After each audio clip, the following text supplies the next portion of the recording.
Please listen. I don't have much time before they come back. You are listening to the Be Very Afraid podcast, where Jacob and Meaghan chat about all things horror, whether it be a horror classic, new age box office bomb, TV show, or anything else horror related. Join us in sharing thoughts about all our favorite and least favorite horror moments. I have to go. I can hear them coming back for me. I hope you enjoy the show.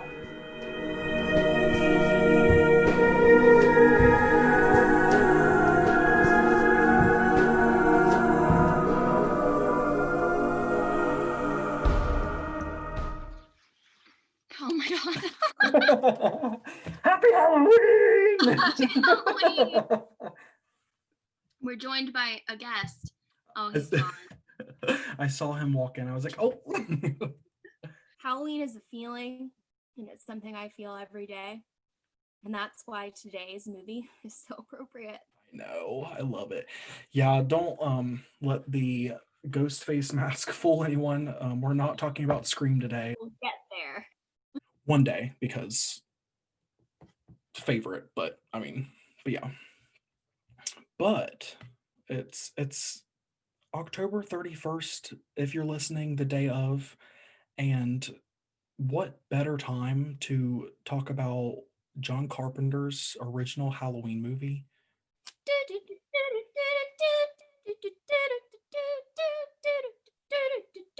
Like, genuinely think it's probably the most iconic horror film just in general.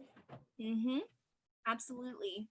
I believe it was Roger Ebert, or maybe it was Siskel. One of either Ebert or Siskel said that it was the scariest movie that had been released since Psycho, which is huge. Yeah, because Psycho was like one of the OG like slasher flicks. Yes, and there's a lot of contention about this because, and I know you know Scream 4 very well. Yes. There's a quick question about what was the first real slasher movie, and there is a school of thought that it's Peeping Tom, and I can't remember when that movie was released, but I would say in terms of like the formulaic, masked, or just enigmatic killer, right, it's definitely Halloween. Oh yeah, without question. Like, it pretty much reinvented that whole theme of having like the masked killer, I think.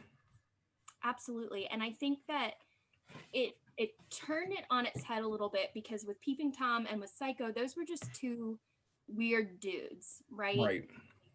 Norman Bates had serious mommy issues. Peeping Tom was a voyeur. It's like, it was not the same flavor at all. And it was also not the same flavor as a lot of the movies that we were seeing leading up to its release, because there was a lot more satanic panic. Right. So it just was kind of a refresh, kind of a cultural reset, if you will. Also, I didn't know that John Carpenter is from Bowling Green, Kentucky, and went to Western Kentucky University. Did you know that? I did not know that. Yeah. That's amazing. Yeah, so some of the town names, Smiths Grove, Illinois, is actually not real, but Smiths Grove, Kentucky is. Yeah. And that was how it got its name. Huh. Yeah. Because I know they named like characters and places and stuff after a lot of like the creators' like lives. So that makes sense. So it's kind of cool that they put it in the Midwest, because we all know it's election season, guys. We all know the Midwest is super freaking special. We get it. Yeah. Well, I mean, Jacob, you live in Ohio, so you get to reap some of the benefits, but I live in Kentucky, where my vote doesn't count. The thing about where I live in Ohio is my vote does not really count anyways, because I live in a very rural county. So that's another, I feel like I've pretty much been in Kentucky, because I feel the same way. I'm like in the reddest of the red in Ohio. So okay, so John Carpenter, we have a little link because he's a Kentucky boy. So I just thought that was so cool, and I don't know how I got this far in my life without knowing that, but here we are. We know now. That's really exciting because we had like a link from our last couple episodes with Trick or Treat being in Ohio and the Midwest theme again. So I feel like it's so fitting that we just keep that theme rolling into Halloween because obviously, the Midwest it's the perfect fall weather, so it kind of encapsulates those Halloween feels that was presented in Trick or Treat and especially in Halloween, even though the setting was filmed in California. Like, And those leaves were fake. I'm pretty sure I read somewhere, and I cannot verify how true or not this is. I read somewhere that Robert England was looking for work and he got paid to collect dead leaves and scatter them around the set that day. Now, do I know if that's true? No, because I did not do any homework or any verifying. So I it choose was to believe it is. it was on the internet, so it's true. Exactly. So Abraham yeah. Lincoln said that.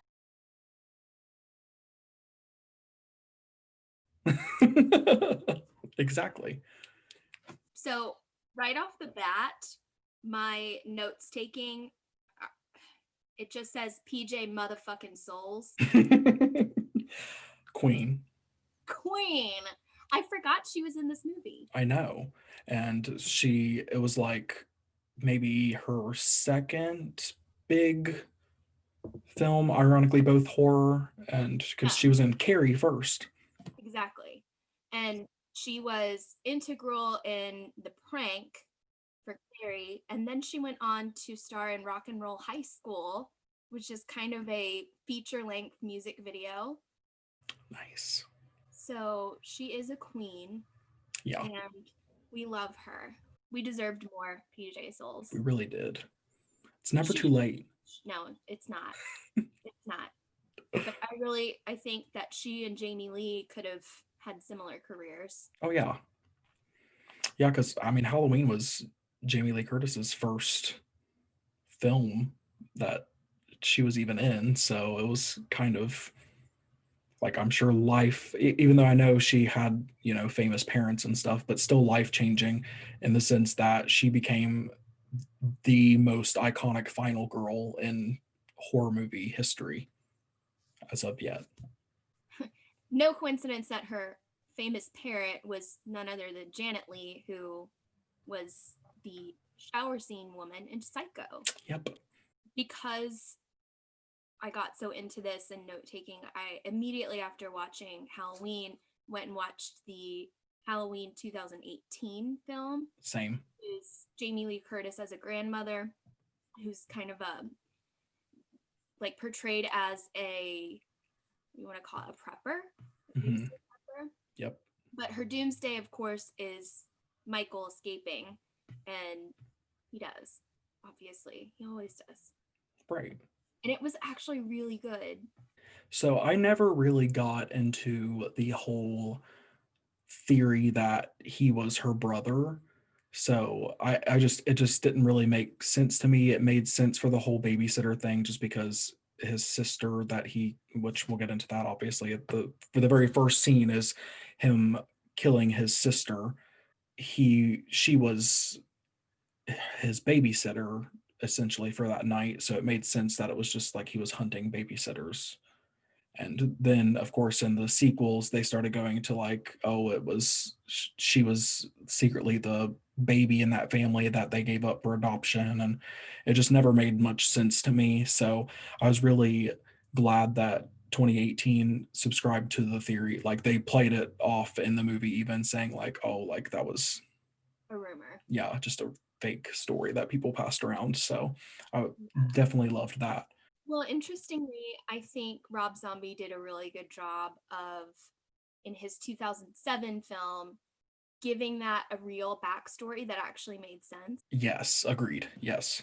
And it was not Carpenter's intent for Michael to ever have a backstory, but he still gives props to Zombie for doing something fresh with the story. Right. And really letting us see Michael's issues develop. Mm-hmm. But I do think it's more effective in the original film that we don't get much context at all for Michael. We don't even really see him in that first kill scene at all. And I wrote in my notes that like the back door is just open to their house, and you're seeing it through the perspective of Michael and his mask, but he could be anybody.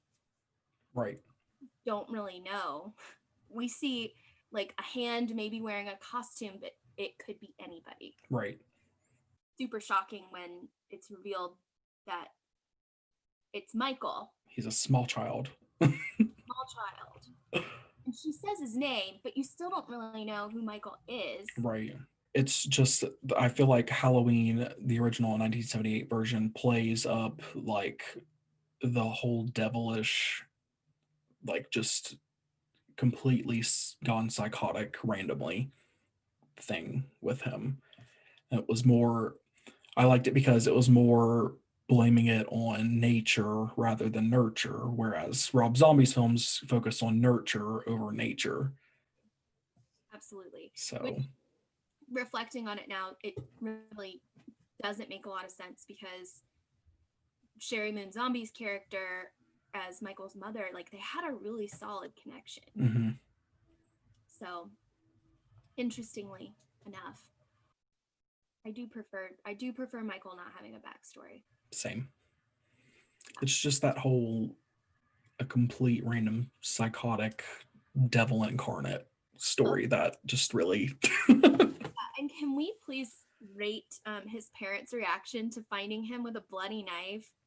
like They just stand there like, Michael, what's happening, Michael? Like no running inside to see if Judith's okay. Just they're just standing there while the camera pans away like, huh? really? Like we're not in a rush to see what he's What are you doing? done? No. Yeah. Which I'm sure was meant to be like some sort of cinematic thing, but Right. And maybe it's a play on like it, like he snapped, like it was just out of character. So maybe that's what they were going for, but it's like, okay, yeah, don't mind that your whole daughter is mutilated up in her bedroom, but whatever.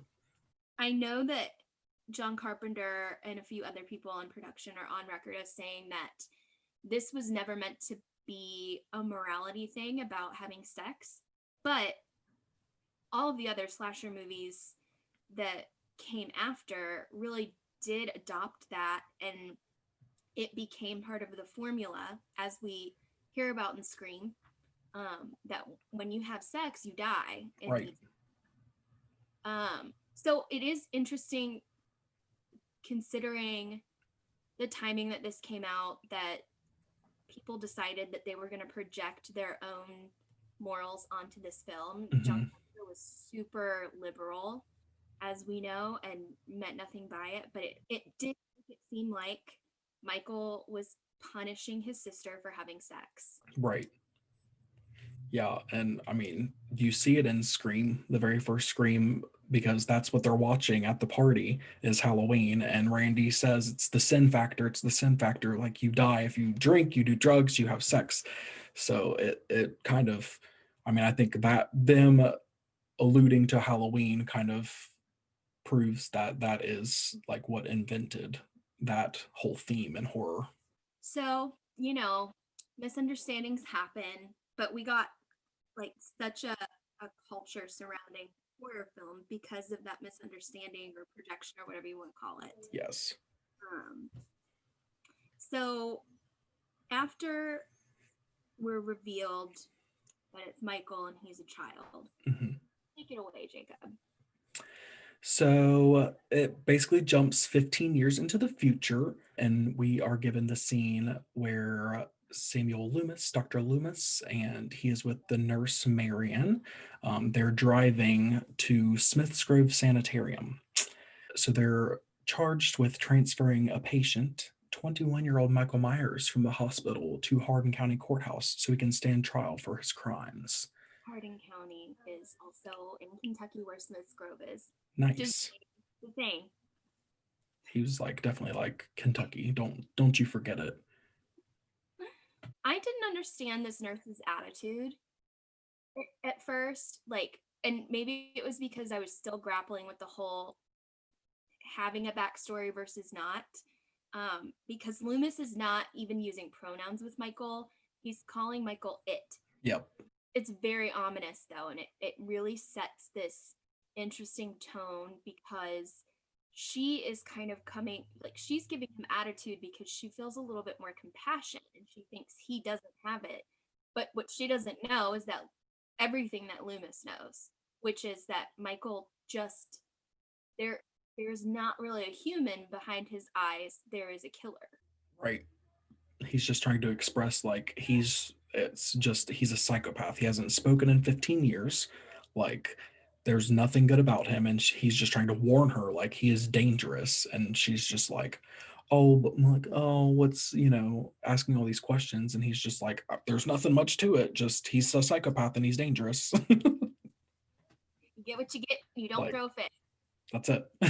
I will say, like, that tone gets a lot scarier when they pull up and their lights splash on the patients who are just out, which we know, and it's the middle of the night and it's raining, so there is absolutely no reason for this to be happening.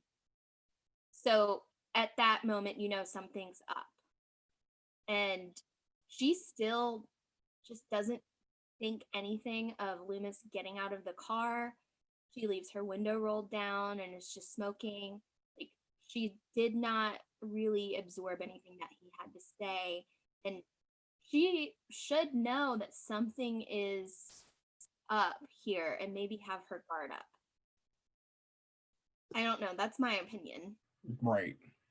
I feel like she still is just kind of lost in the whole situation. She's just like, what's happening? Like, why are all these people outside? And like, she's just still not there yet, even though she's been warned several times. But she quickly finds out. Yeah, and session time. I don't remember this scene. I've seen this movie several times, and maybe it's just because I've seen it so many times that I got to the point where it would just be on and I wasn't really paying attention. Right. But you see Michael's face. Yes, very shortly when he climbs on the car. Uh-huh. Yeah. When he breaks the car window, I thought it was interesting. So there was a wrench attached to his hand, and it was painted the same color as his skin so that they guarantee that he could do it. And I remember as I was watching it and taking notes, I'm like, that hand looks real fucked up. Well, it's because he has a wrench for a hand. It gets better. So she does manage to escape because really all he wants at that point is the car. So she should consider herself incredibly lucky. Yes. And Loomis just disappears, which is weird. And when he gets back, he's just like, well, we're stranded here and hell has broken loose. Dun, dun, dun. So then we finally meet the Laurie Strode. The Laurie Strode. And we say the because an actual icon. Yes.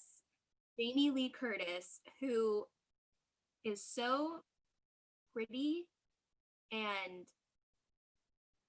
I think maybe this being her first time doing a film made her really encapsulate that innocence. And that was probably also another reason that people really ran with the morality play, because he just was Laurie. Yes. So I was going to say her acting in this first movie was flawless for being her first, feature film and everything. I was like, shit, she definitely got the chops passed down in them genetics because she was amazing in it. So she is the epitome of sweetness and intelligence and innocence, and really poses a strong contrast to her friends that we meet a little bit later. But the reason that Michael really imprints on her is because he has already returned back to his childhood home, which has been abandoned. And we know now that Laurie's father is a real estate agent. They live in a very nice home. And he has asked her to drop off the key so that somebody can take a tour of the house because the house has a potential buyer. So Laurie runs that errand for her dad, and Michael sees her with a young boy who was probably about the age Michael was when he killed Judith. They clearly have a like babysitter child relationship, and so he imprints on her in that moment, and doesn't just follow her, he also follows Tommy, the little boy that babysits, and stalks him. So I do agree that it was always about the babysitters, and we know this because it was originally going to be called the Babysitter Murders. but yeah, it was never the brother sister thing. He didn't know who she was. It just happened upon her because she was dropping off that key, and he was already in the house and saw her drop it off and noticed her walking with Tommy, and he likes to kill. he's a psycho, as Dr. Loomis has said. So I wanted to make a note like how atmospheric his stalking is, because you feel that it's wrong, of course, but except for the mask, he hasn't really drawn much attention to himself. Like, he's driving a government vehicle. He isn't posturing in like a threatening way, and he makes himself scarce once anybody spots him. Right. So when Laurie's at school and she looks out the window and she sees him, like, yeah, he's wearing this creepy mask. It's really weird. But then when she looks away and looks back, he's gone. So what is he really worried about? And but he's also on foot following Laurie and her friend, or on foot and in his car. Laurie and Linda are walking together. Linda is PJ Souls. She's blonde and bubbly and has a great fashion sense, and she's horny, and she's talking about how she's going to spend the evening with Bob. Bob, such a sexy name, and he has very sexy glasses. Yeah. And those glasses have since been iconic, especially lately on social media and TikTok. But we'll talk about that a little bit more later in the movie. Yes. So Laurie makes a comment about wanting to go back for her chemistry book, and Linda's like, I forget my books all the time. This is not a big deal. So right away, you just see like the huge difference in the two. It's so funny on that part when she's saying like, I forget my books all the time. It's kind of the music gets louder and Laurie's kind of not paying attention to her and focusing in on the car that's kind of following them. And you hear her talking and she's like, I forget my books all the time. I never have my books. I leave my books at school all the time. I forget them all the time. I don't see a problem in it. I forget my books all the time. And I just started recently listening to her saying that. I'm like, literally, they were like, just improv. Just say that over and over in different ways. Start listing all the books you leave. Like, it was just funny to me. Michael can definitely hear them speaking, and he knows, okay, so Linda's this person, Laurie's this person, and then the other friend shows up, and she is a raging bitch. Oh, yeah. Not like a Regina George, but like someone who's mean to you because she's your friend. Right. She's the toxic friend that you had in high school that you didn't really realize was toxic until you were like 26. And that's probably why I can't remember her name. Annie.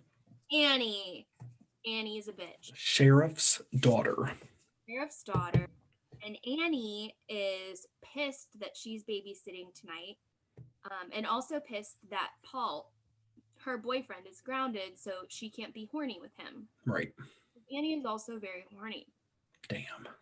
And Laurie at that point says, well, at least you'll be like right down the street from me.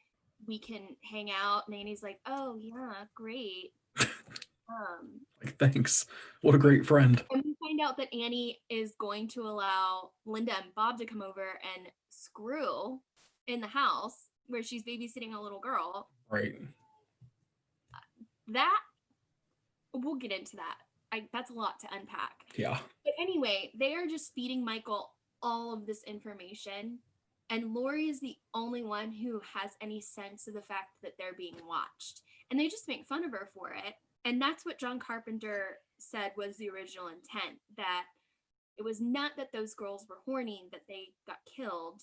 It was that they just didn't pay attention to what was going on around them. Right. Laurie was the one that was aware and mindful of the stalking, essentially.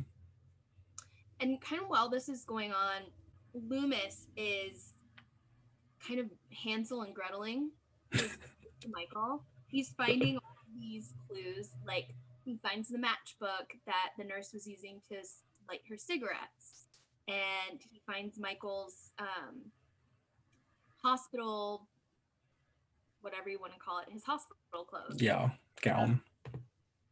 And then it's just kind of, I don't know. I say that because it's kind of funny, like still nobody's taking him seriously. And it's like, okay, what's going on? Like you keep saying this guy's dangerous, but we haven't really seen him do anything. But we kind of get the first real scare when Laurie gets home and goes to her bedroom and looks out the window, and Michael's standing in her neighbor's yard under the clothesline staring up at her. And it's like, oh fuck, like I was right to be scared of this. And if you tell me that that would not scare you, you are a liar. I'll believe you.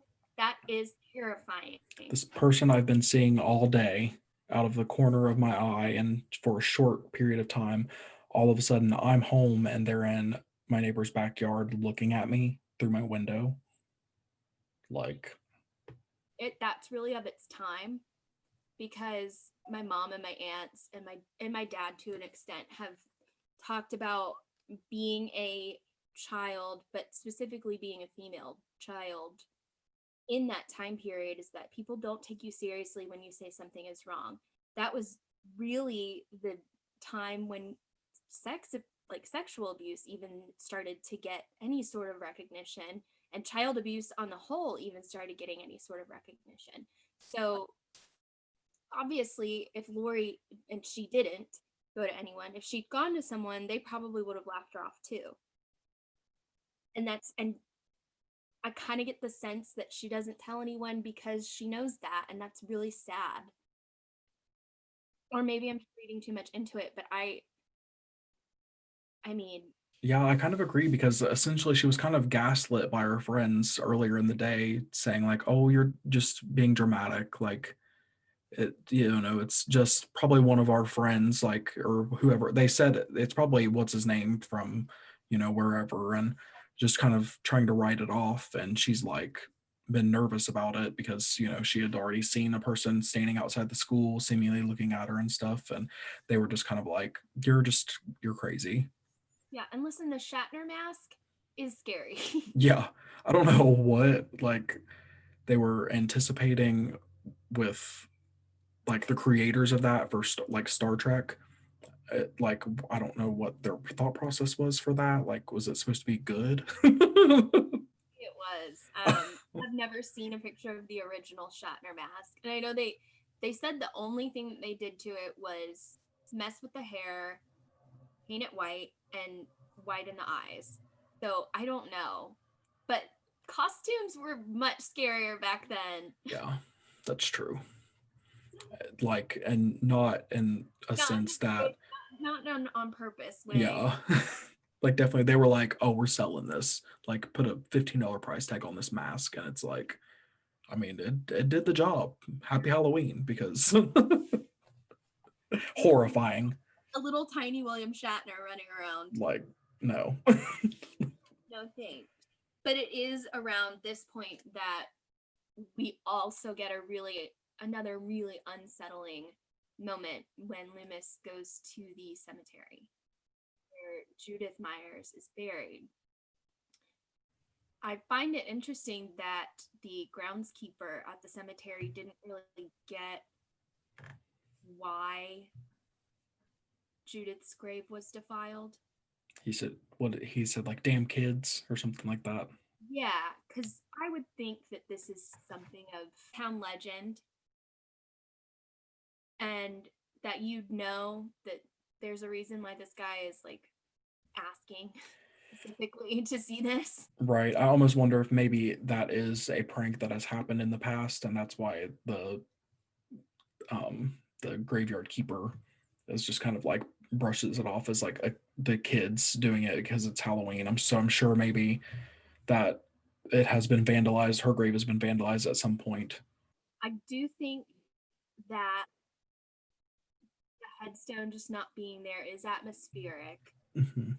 However, Rob Zombie's take on that scene was a lot scarier because there was like a dead dog. Yeah. We don't like animals today, No. but I think it was like more of a gut punch. But maybe to audiences back then, fresh off of the Satan cycle, they're like, "Oh, you do not do that. Like that is pretty harsh." Right. Someone's headstone. Yeah, because we get less and less conservative about things as time goes on. So that was probably like scandalous for that to happen. I mean, it could have been a satanic panic kind of illusion there too, because I mean, maybe there people would also think like, what are they doing with this headstone? It's probably some ritual, like they're trying to bring Judith back from the dead, or summon demons. Because of that headstone. Yeah. Then we have Laurie gets a phone call from Annie.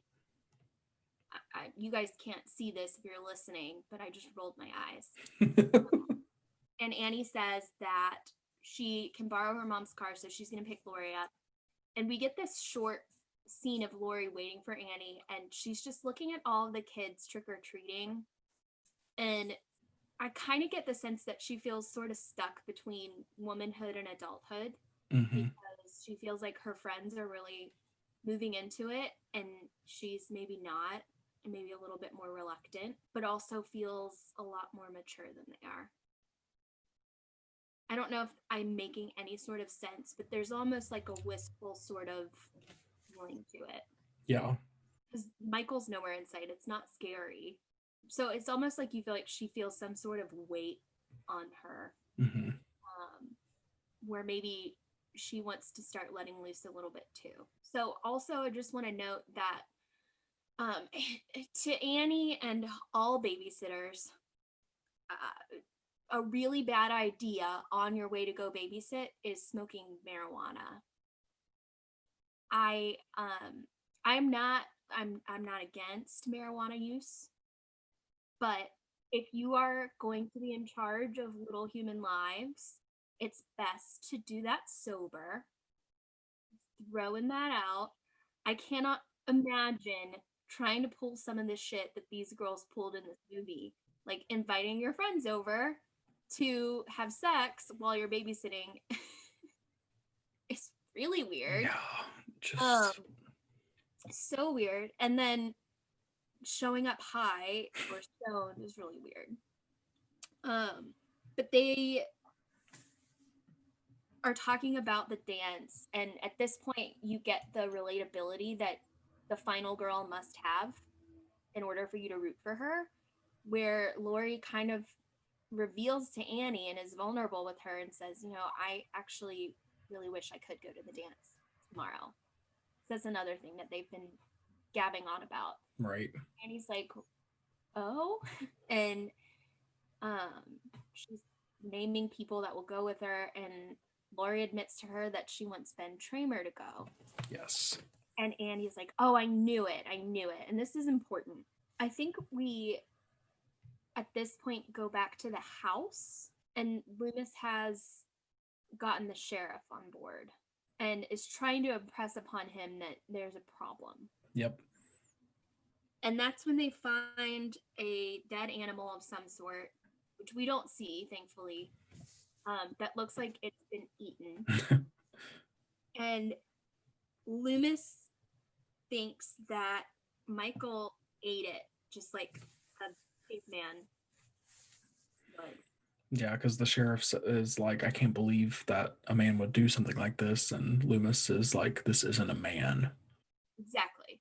And it's also more like, because the Rob Zombie movie really pushed the sociopathy of it all. I think Carpenter's Loomis does a better job of making it scarier than that. He never names it as psychopath or sociopath. He just says this is someone that is beyond help. And at this point, you really get the sense that were this a Greek tragedy, Loomis would be the chorus, kind of telling us all what to expect and what's going on. And people just aren't really listening.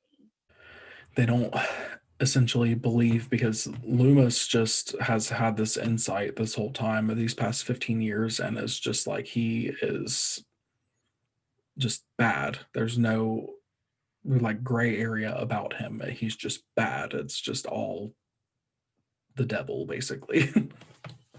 When people do sort of take Loomis seriously, he still doesn't think they're taking it seriously enough, because how could they know how bad it's going to get?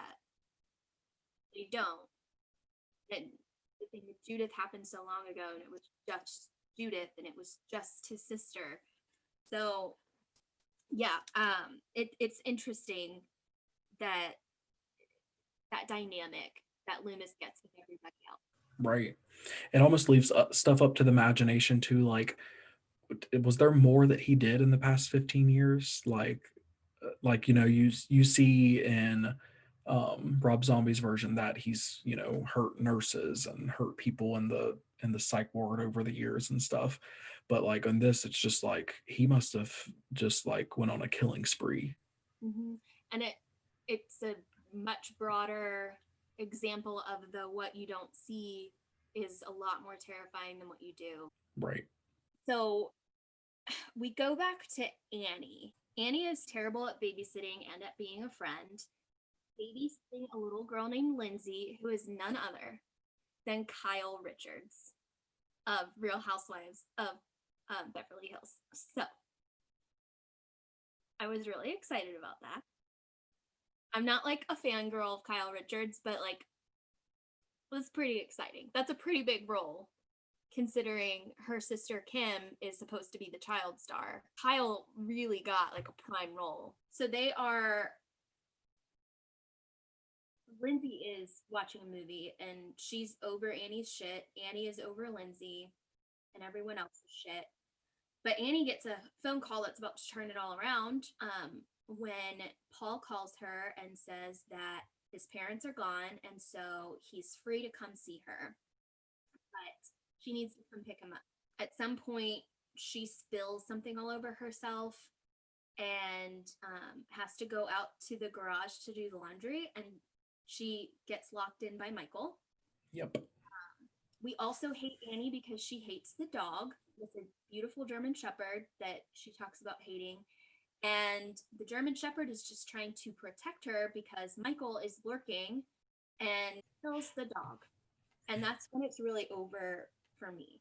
Yeah, poor Lester. His name is Lester. It's probably a snack for later. Yeah, exactly. So then we go over to Laurie because we have to move this plot along. And obviously Laurie is going to play a big role in the evening. She is babysitting Tommy, and Tommy lives across the street from Lindsay.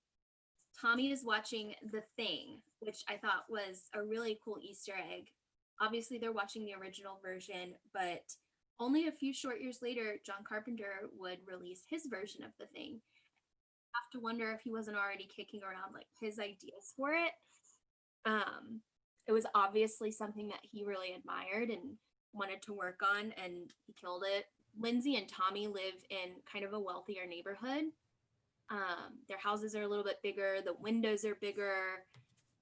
There's a lot more space to move around.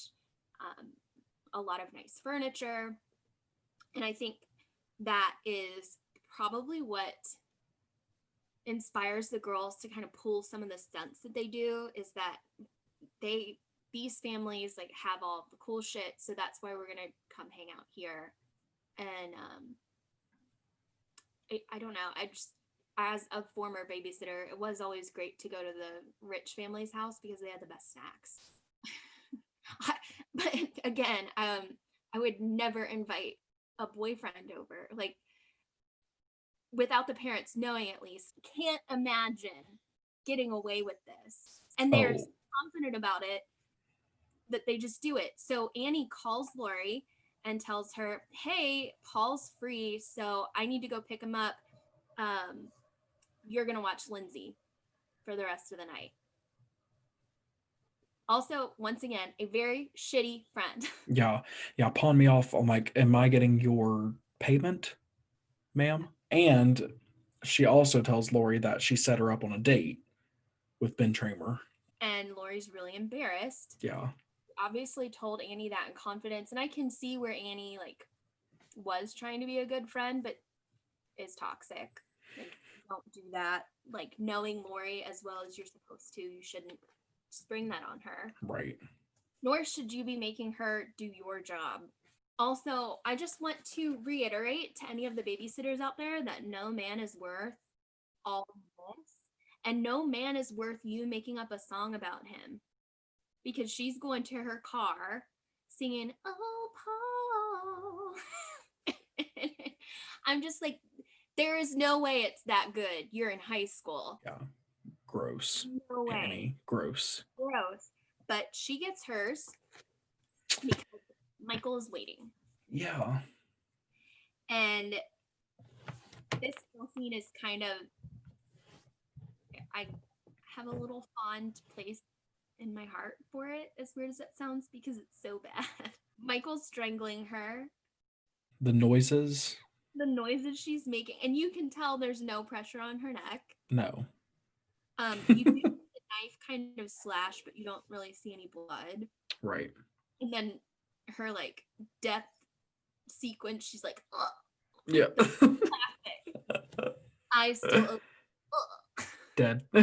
All right, that's it. Oh my gosh. And Tommy is actually the one that sees something wrong this time, because he's looking out the window while Lindsay is watching TV, and he sees that Michael is carrying Annie into the house, and that there's something very much not right about it, because Annie is clearly dead weight.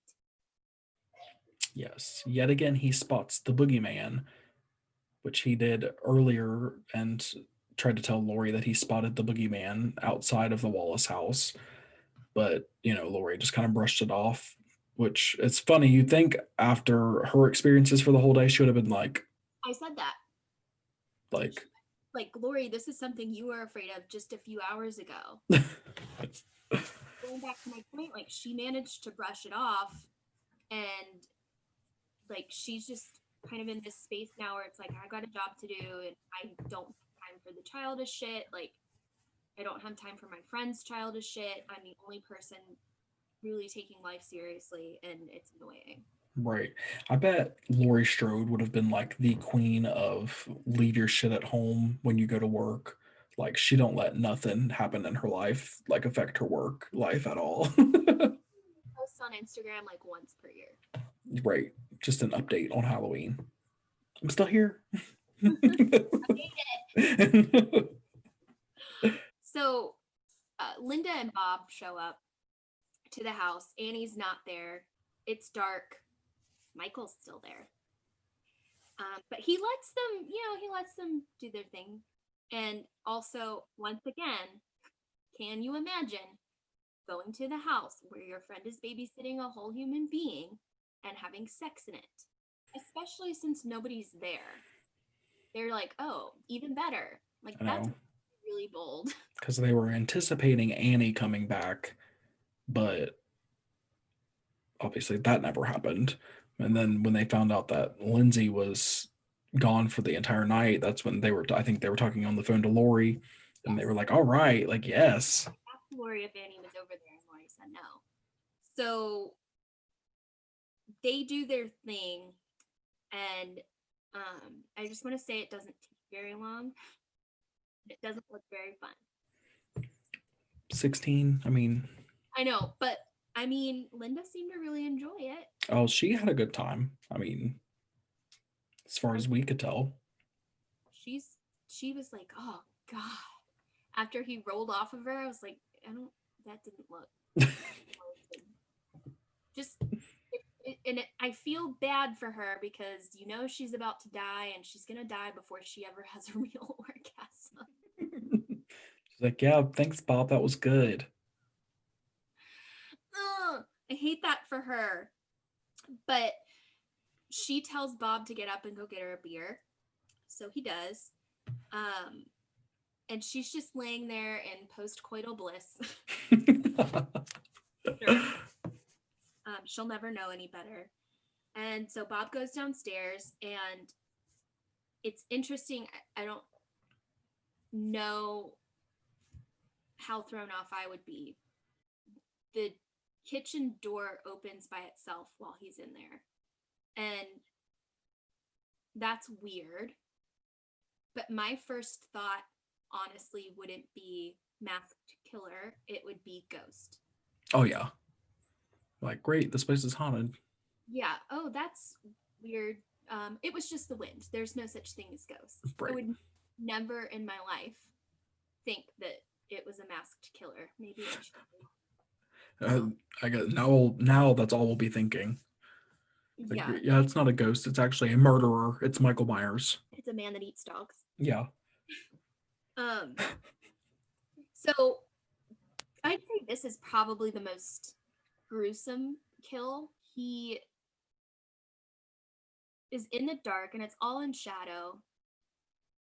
Michael appears from behind a closet, pins him up against some cabinets by his neck and is choking him, and then takes the knife and stabs him so hard that it pins him to the cabinets even after Michael takes his weight off of him. That's a ton of force. Basically get another view of just how strong he is. Just squeezed a German Shepherd to death earlier, and now he's pinning people to the wall with a whole knife. Yeah. So not only does he just have the mind of a killer, he has some sort of weird superhuman strength too. And like Rasputin, doesn't die, but we're not there yet.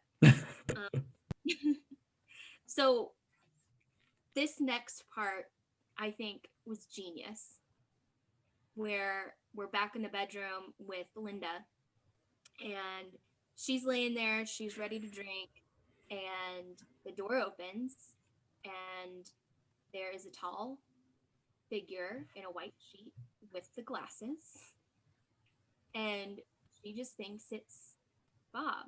Just Bob playing a little prank. He was doing it for TikTok. He was just, chilling in his white sheet and glasses. And then we get a nice titty shot. Go, Linda! Show us your boobs. Right. Actually, PJ Souls went and saw this in the theater just as a general audience member with her boyfriend at the time, Dennis Quaid. Huh. And as they were watching that scene, someone in the audience in front of them said, "Hell yeah." And of course, PJ was embarrassed, and Dennis Quaid was ready to go up and say something. No, don't do it. Don't do it. So that could have been fun. That's hilarious. I mean, you got to expect that's going to happen. A lot of people liked what they saw. Right. Michael, not so much. He just saw a target.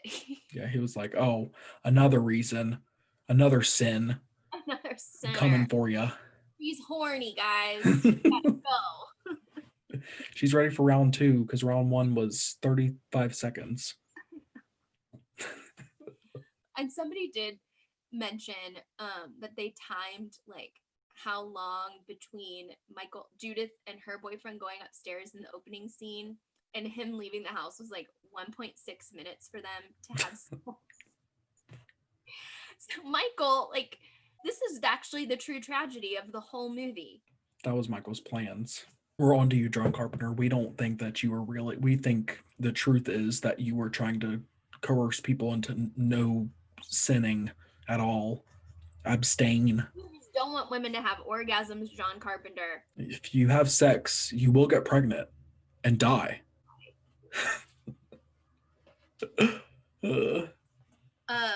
So she stands up because she's starting to get annoyed because Michael doesn't speak. And she's like, where is my beer? And she stands up and she starts to approach him and she's gone. Yeah, she's calling Laurie, trying to call Laurie, and gives his little reveal without revealing to her really, and then just strangles her. Yeah. And Laurie is kind of unaware that she's listening to her friend die. She thinks maybe they called her as a prank while they were fooling around. Yeah. It's also really gross. And the noises that she was making while being strangled were definitely sexual noises, so I could see the confusion. Yeah. Also, I just want to point out that Laurie is knitting when Linda calls her, and as a fellow knitter, again, the relatability is just.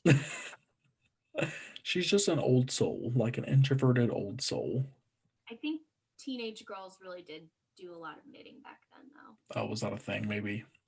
Home economics was a big class. That's true. Not to brag or anything, but I'm pretty sure I got like how at the end of the year they always had the award ceremonies for like the people who did best in certain classes. I'm pretty sure 7th and 8th grade I got both. Queen. So, I'm just a seamstress and a chef. It's fine. She's a domestic housewife. I am, truly. I'm a feral housewife. I did not take that class. Oh gosh. So her walk over to the house when she realizes that something is up is so tense. Like, you know what she's going to find, but the pacing and the music and the lighting, they just are building and building and building. And like they did such a good service to us by keeping the lighting like on the house, and you only see where the exterior lights of the house are allowing you to see. The rest of it's shadow, and you're just thinking to yourself, like, when is he going to pop up? And then when she walks inside and walks past all of these places where she should find a body, there's nothing there. So as an audience member at that time, I can only imagine like how nervous people were and how much they were going to jump out of their seat when she finds them. Like, she walks into that bedroom, Judith Meyer's headstone is on the bed, Annie is spread eagle, and Bob falls out of the closet. She opens a cupboard and Linda is like folded in there. And then there's Michael. Finally, she sees the boogeyman. Yes, and this chase scene is amazing. Oh yeah. Because he gets a swipe in and he injures her. Mm-hmm. And we've seen how overpowering he is. Oh gosh, like, she's donezo. She's not gonna make it. She goes to that neighbor's house and she's clearly in distress, and they're like, fuck you. 0 out of 10 stars for not helping a teenage girl in distress. But I guess it's Halloween and people probably think it's a prank. Also, I'm wondering, like, are all the parents just out in the town for like a Halloween party? Because like, why do all these kids need babysat anyways? Like, they're all out at the bars. Is why. Yeah. Well, because in the 70s, you didn't have to be with your kid every single second or be called a bad parent. Right. And Halloween probably just hadn't evolved into a family holiday the way that it is now, where you do trunk or treat at church and you have to put up pics for the gram and you have to hand make the costume, and God forbid Harper leaves your side. So yeah, the parents get to go have fun. But she gets to the house, and before she even left, we saw that Lindsay and Tommy were asleep, and her only hope was trying to wake them up. And she's very resourceful in throwing that the potted plant up at the window, and she's like begging, please let me in, please let me in, please let me in. And you just see Michael walking. He's coming, and the music is escalating, and Yeah, it's just so good. She makes it into the house just in the nick of time, tells Tommy to grab Lindsay and go upstairs and hide. And she's kind of standing in the living room, taking stock, and she realizes that all of the windows are open. And her face just like this acting is so good. Her face just falls. And she kind of just crumbles to the ground. I love her little, just like her shrinking into the couch, like the ground. Just Yeah, it was very human. yes, Very much something a teenage girl would do, because now it's not just your life. Like, you've got these two little kids upstairs. They're not yours. They're someone else's, and your friends are dead, and you know what this guy's capable of. That's so frightening. right. And so, of course, he pops up from behind the couch, and she has the wherewithal to grab a knitting needle and stab him. And anybody watching this now obviously says to themselves, like, stab him again, kill him. But this is the first of its kind. So obviously she doesn't know that she has to do that, because that's not a rule yet. Right. She thinks she's good. She can just go upstairs and figure it out. So she Plus, if I stab someone in the neck, I'm just going to assume that they're going to die. I mean, it's their neck. That's pretty vital. But, yeah. So she was probably thinking like, okay, stabbed, like. I'm good. She doesn't know she's in the horror movie. And neither do we at this point as an audience, because we've never seen anything like it before. Right. So I can only imagine like the shock and awe when Michael pops back up. And like, because this truly is the first time they've encountered that concept. So the audience probably really thought it was over and are like kind of settled back, and they are not ready. So when Michael starts to come upstairs and she locks away Lindsay and Tommy, and all she has left to hide in is a closet, you're just kind of like, oh God, like, I can't take anymore. Right. But we get like one of the best, like my top 5 movie moments, I think, with her deciding to hide in this closet.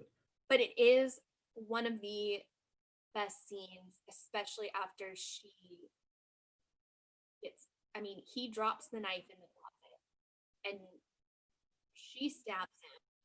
And this time it's not just a knitting needle, because as someone that handles knitting needles often, they are not that great. With enough force, you can cause some damage, but you probably aren't going to kill anyone. Right. Definitely not Michael. And so with the knife, you're just like, okay, she did it. Right. Like at this point, he's been stabbed in the neck and in the stomach. Like, yeah.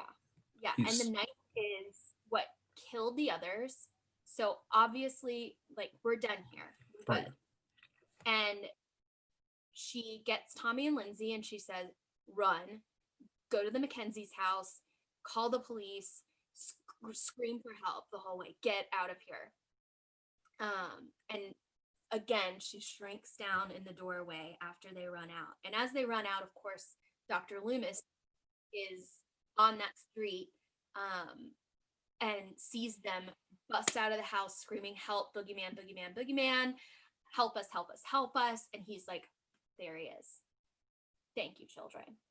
Sorry about all of the therapy that I'm not going to give you, but thank you. Right. Because now I know where I gotta go.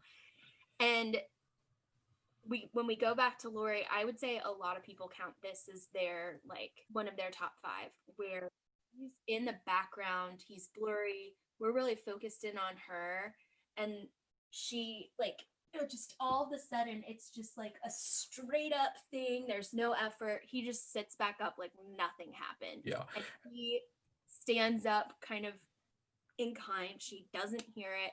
She's just standing there like trying to get her bearings. And he's walking up behind her. It gives me chills. Yes. I just can't help but think about the ab strength that is needed for that, because I would be like, like oh, come on, rolling over, like partially trying to push myself up. Like she definitely would have heard me get up. Oh my god. Cute, because I'd be like, Or oh, like every bones cracking, like wait just a second. I'm gonna hold on. run. I'm gonna kill you. Just give me like 5 seconds, maybe 10. So he grabs her, and fortunately, we have the Deus Ex Machina, and that is Dr. Loomis, who now knows where Michael is and has a gun. So he pops in, and he's just firing rounds into this bitch. Bitch being Michael. And again, this is a rich family, so in the master bedroom, there's obviously a balcony. Obviously, Right. and Michael falls off the balcony into the backyard. And Loomis witnesses it and sees him laying there, like, motionless. It's over. And it is so brutal when we go back to the backyard and he's no longer there. Yep. Because we get no closure. The movie's just over. You just get no explanation for anything that you just saw.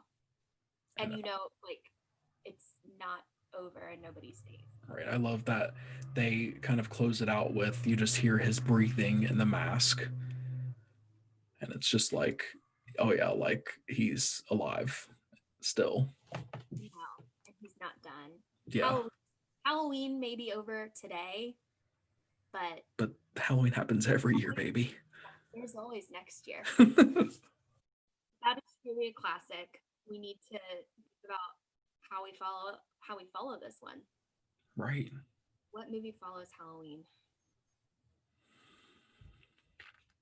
We're open to suggestions if you guys have any. Yeah. Shoot us, a message on Facebook, email, tweet us. I don't know, all the social medias. Like email us at beveryafraidpodcast@gmail.com. Send us your recommendations. Once you see us, share it on Facebook, share it on Instagram and everything like that. Comment and say, do this next. Yeah. We're open to suggestions. I'm open to terrible movies too. Like just make me watch some real shit shows. Like yeah, I want to take notes on a shit show. Like that'll be a fun one. And I feel like I'm misunderstood, and I think you are too, in the way that the shit shows almost have like a higher place like in our hearts. This is true. I can't tell you how many times I've watched the movie Jugface. Like I just think of showing like awful 80s, 70s, 80s, 90s movies to my boyfriend, and we finish it and he's just like, why did you make me do this? why? And I'm like, you don't think that was amazing? Like this movie is amazing. Yeah, and it's just never. So, but we do want to hear your all's ideas. Like, tell us what movie scared you so much as a child that you had to sleep on your parents' floor. For me, it was The Sixth Sense. I can't wait for us to talk about that. So please put in a lot of votes about that one. The Ring for me. I remember having nightmares, just absolutely terrified. I can't remember how old I was, but I mean, I vividly remember having nightmares the very night that we watched that. I was terrified. Well, it's been real and it's been fun. Please be safe this Halloween. Wear your mask over your nose. Yes, please, for the love of God, wear your masks. There's nothing scarier than dying from COVID. No, not even dying by the hands of Michael Myers. No. Also, there's nothing scarier than 4 more years of Donald Trump as president. So make Please. a plan. If you are voting absentee, please drop your ballot off because USPS has said they can no longer guarantee that they will be able to mail it to your polling place on time. I think we have seen way higher levels of voter suppression this year than ever. And just as a reminder, voter fraud does not actually happen often enough to sway elections, but voter suppression actually does. Exactly. We don't clearly, and I think most people who are horror fans do fall into this category. We don't fuck with fascism No. on this podcast. So Yes. make your plan. Go vote. Well, I mean, I guess, well, I don't know. You can't really vote early because it's like Tuesday, but I voted early and I casted my vote for Joe Biden and Kamala Harris. And I am going to leave this in the video and podcast and say that Amy Coney Barrett is a disgrace to Ruth Bader Ginsburg's legacy. And I will leave it at that. Also, the Catholic Church takes some umbrage with Amy Coney Barrett, and yeah, that should tell you something. Right. So, Mitch McConnell can kiss my ass. That rotting corpse is also very scary. We have taken a turn, but you know what? It is time. There really, really is nothing scarier than what has happened this year.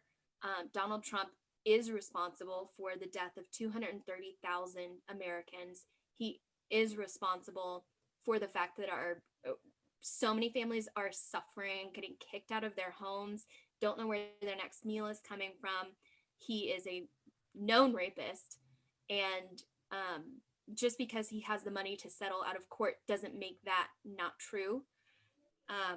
And he is racist. And it's been documented, very, very documented. For years. He has been sued by the city of New York for being a slumlord. And he has failed as a businessman. And not to mention that he doesn't even pay taxes, but he's this great businessman. Yeah, so I know some of you are probably going to be like, that's why he's such a great businessman. He doesn't pay taxes. But that's not true. That's not at all.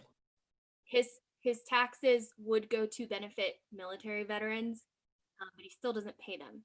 So he's also called prisoners of war losers. He has insulted 5-star families. He stranded people at his latest rally and made them walk home in almost freezing weather, 3.4 miles, I think. If you are still planning to vote for this man, you are planning to vote for someone who is hurting other people. And we here at Be Very Afraid, that does not vibe with us. At all. You do not get to say that this is a difference of opinion. Difference of opinion is whether or not pineapple goes on pizza or the proper way to eat Oreos. This is a matter of life and death for a lot of people.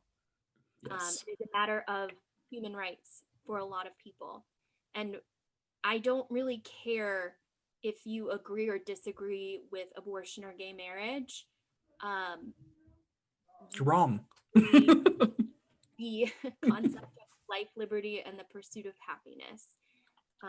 And you should agree with the Constitution, which, by the way, Amy Coney Barrett couldn't name the 5 freedoms of the First Amendment. So anyway, that's my soapbox. You don't have to vote for Joe Biden or Kamala Harris, but if we're going off of harm reduction, getting Donald Trump out of office is our best bet. So, and if you're wondering if this is relevant to the Be Very Afraid podcast, politics are very scary. Our current political climate in our country's, just the current state of our country is very scary. And that's what we love to talk about, is very scary things. And you are wrong if you think that horror films are not political, because we can really, really talk about this. Oh, yeah. A lot. Anyway, stay safe, vote, and we love you. And stay safe. Watch lots of scary movies this weekend. Yay. Yay.